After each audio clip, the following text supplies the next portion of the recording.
one of China's greatest strengths on the global stage is its ability, the Chinese leadership's ability to tell its companies what to do, right? To command that, I want you to go invest here. Yes, you're going to lose money for the next 10 years, but that's okay because you're serving our, national strategic interest.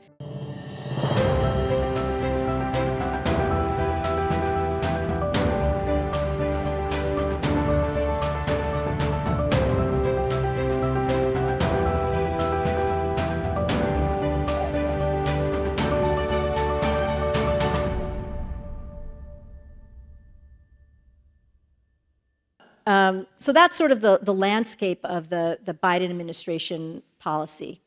3 parts competition, well, really, I would say 9 parts competition, 1 part cooperation. So what should we think about doing differently? Let me just finish up with a couple of thoughts. I think to begin with, the U.S. needs as comprehensive a vision for itself, for its place in the world and for the international system as the one that China has put forward. I don't think that the idea that our strategy is, to compete to outcompete gets at the full range of challenges that China presents to us. But that means that we're going to need to address some pretty fundamental issues around which I think there is not necessarily consensus in our our foreign policy community. First, do we, as the United States, do we still want to lead, right? Do we want to remain the preeminent, if not dominant power in the world?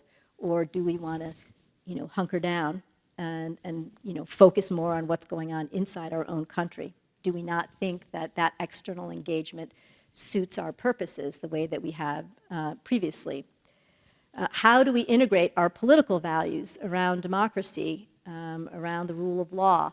How do we integrate those with our security and economic interests and priorities?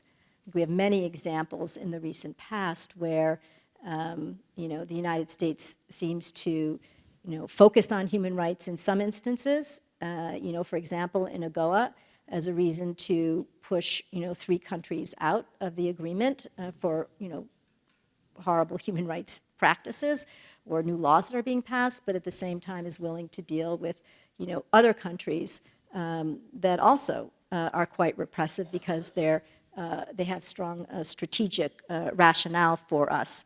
So I think developing a theory around that would be helpful, especially in preventing us from being accused of being hypocritical. I think with China, there is a question of, do we just want to de-risk or are we actually seeking to decouple?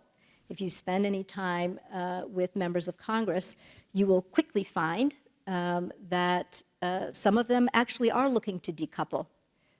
Some of them are not interested, actually, necessarily, in having Starbucks sell lattes in China. They don't see an advantage. So I think, that's another kind of issue that we actually need to have a debate about. What is de-risking? What is the boundaries of de-risking? Or are we really seeking to decouple?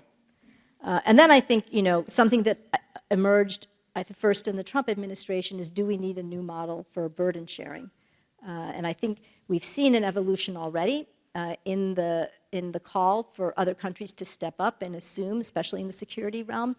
But I think also just in terms of policy response to China, we will need other countries to step up and assume. So what does that mean for U.S. leadership on the global stage? As other countries rise, what does that do to the position of the United States? How do we relate to other countries in a changed world? Or do we just let those changes happen to us without actually having a sort of a strategic sensibility for what we want to have happen? So I think that's a really important set of discussions that the next administration needs to undertake. I'll move quickly through the rest of them so we have enough time for questions and comments.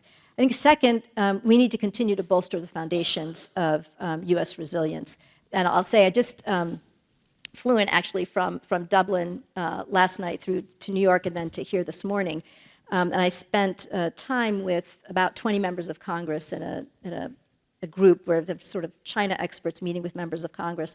And they are all focused on this, right? So whether it's on defense or it's immigration or it's innovation or it's strengthening our polity, how do we get our country unified around developing a more resilient United States? How do we get policy alignment on these really critical issues, for our strength moving forward? Third, I think one of the takeaways I had from my time at the Commerce Department was, we need to do a better job of working with, of leveraging our private sector. One of China's greatest strengths on the global stage is its ability, the Chinese leadership's ability to tell its companies what to do, right? To command that, I want you to go invest here. Yes, you're going to lose money for the next 10 years, but that's okay because you're serving our, national strategic interest. U.S. is a larger source of investment in Africa, in Latin America, in Southeast Asia than China is, but very few people actually realize that because we have private sector investment that goes in, our foundations do amazing work, but that does not redound to the U.S. It doesn't redound to the U.S. government. So how do we establish partnerships and linkages that build a sense of coherence, cohesiveness between our private sector and our public sector in ways that amplify all the work that the United States does?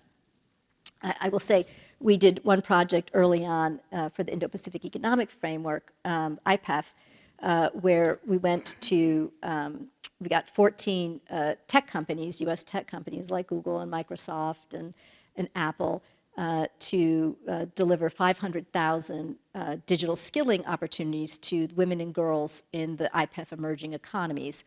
And when the Minister of Fiji saw that 4 companies, right, Trade Minister from Fiji saw that 4 companies were going to be now helping the women and girls in Fiji, 4 companies that would never be doing this otherwise, given the size of the market there. He said, this is why it is so great to be part of this initiative.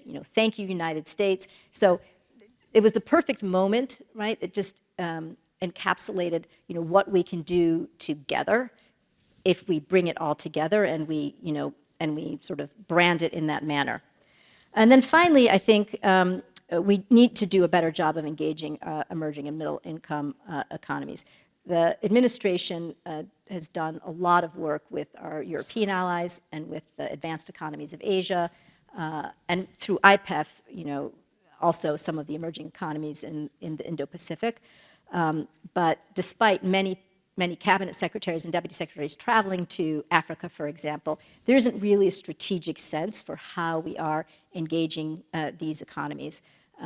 They should be at the table when we're talking about AI governance. It shouldn't be the G7 or the US-EU TTC deciding a set of rules and then saying to all the other countries, here, sign on to these principles. I think, the battle, if we're thinking about this as a battle between the United States and China for influence and for shaping the international system of the future, is not simply being fought with Europe and the other advanced economies. It's being fought across the world. It's being fought in the United Nations, and we need to bring them to the table in a way that is meaningful to them.